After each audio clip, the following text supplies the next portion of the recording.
Pa lang kami nun, parang inaasar pa lang kami ng mga namin, workmates, ganyan. Tapos sabi sa kanya, kung magkakaroon kayo ng tawagan, ano yon at bakit? Tapos sabi niya, Kin, kasi akin. Noong April 8, 2016, nasabi ko sa kanya na ang tawag ko sa iyo, Kin. Doon kinilig siya doon sa sinabi ko na Kin. Tila, merong payawatik. Siguro yung pinaka nagustuhan ko talaga sa kanya is that palagi siyang, alam mo yung inaalagaan niya ako. Kasi before, akala ko hindi niya yung ginagawa. Pero yun, nung na-start ko na notice yung lahat ng ginagawa niya sa akin, doon ko nakita na ang dami pala niyang ginagawang maganda. Yung mga small things na dati, hindi ko nakikita ko na ngayon. Giliw, di mapigil ang bukso. Ang damdamin ko, mukhang mapapaamin mo, amin mo. Ako sobrang blessed ko kay Mariel kasi binigay niya talaga yung mga bagay na kulang sa akin. Kumbaga, nag-start kami talaga sa zero. And then, nag-build kami na kabilang. Kumbaga, nangarap kami ng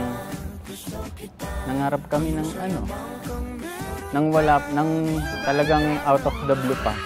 Hanggang sa unti-unti namin natupad talaga na kung hindi din dahil sa kanya, wala din talaga kami dito. Wala din akong mga naitaguyod para sa akin. Kasi madami rin kami pinagdaanan sa buhay na. And then, buti na lang din talaga, nag-trust kami sa isa't isa, pati kay God, na kaya namin to, na di kami iiwan. Di namin iiwan ang isa't isa, di namin pababayaan. Magtutulungan kami hanggang sa dulo.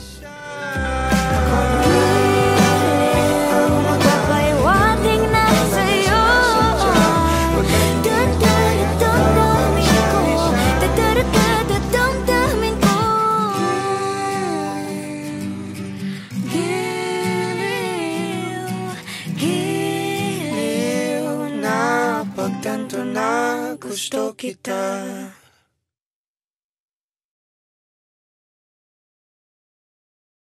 Alam mo, sobrang thankful ako kasi ikaw yung nakasama ko ups and downs. Di man ako yung perfect na groom para sa'yo. Pero aasahan mo, gagawin ko lahat para sa'yo. Mamahalin kita hanggang pagtanda natin. Magiging loyal ako at ikaw lang ang iibigin ko. I love you.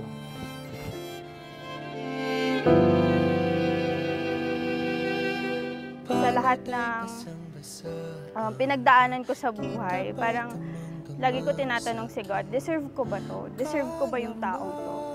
Tapos, iyon, parang sabi ko sa sarili ko, oh, deserve ko to kasi ang tagal ko tong hinantay, ang tagal kong pinag-pray lahat-lahat.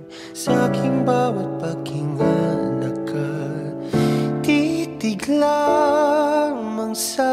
Ang una sa pinakalayunin ng kasal, to get united. Unity in union. Pagiging isa, hindi iiwan ang kalungkutan ng isa, sasamahan. Ang kasiyahan ng isa ay kasiyahan ng isa, sapagkat you are no longer two, but one flesh, a sacred union that blessed by God.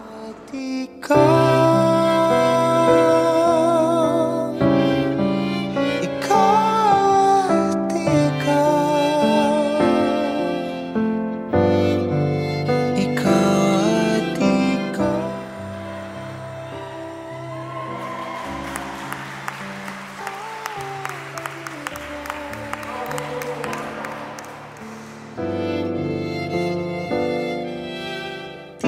it takes two to get married, man and woman who are loving each other.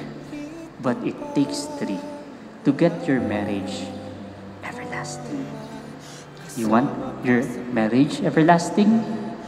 Put God center in your lives. Put God center in the family that you are building. In the name of the Father, the Son, and the Holy Spirit.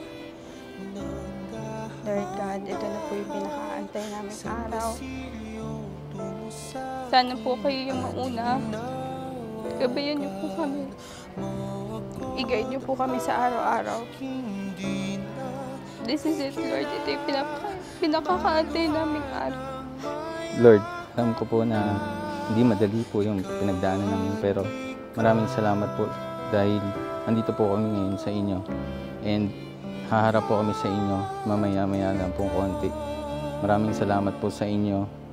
And maraming salamat po sa mga family po namin, sa mga friends namin, sa lahat-lahat po ng tumulong po kung paano kami napunta dito, kung nasan po kami ngayon. Maraming salamat po, Lord.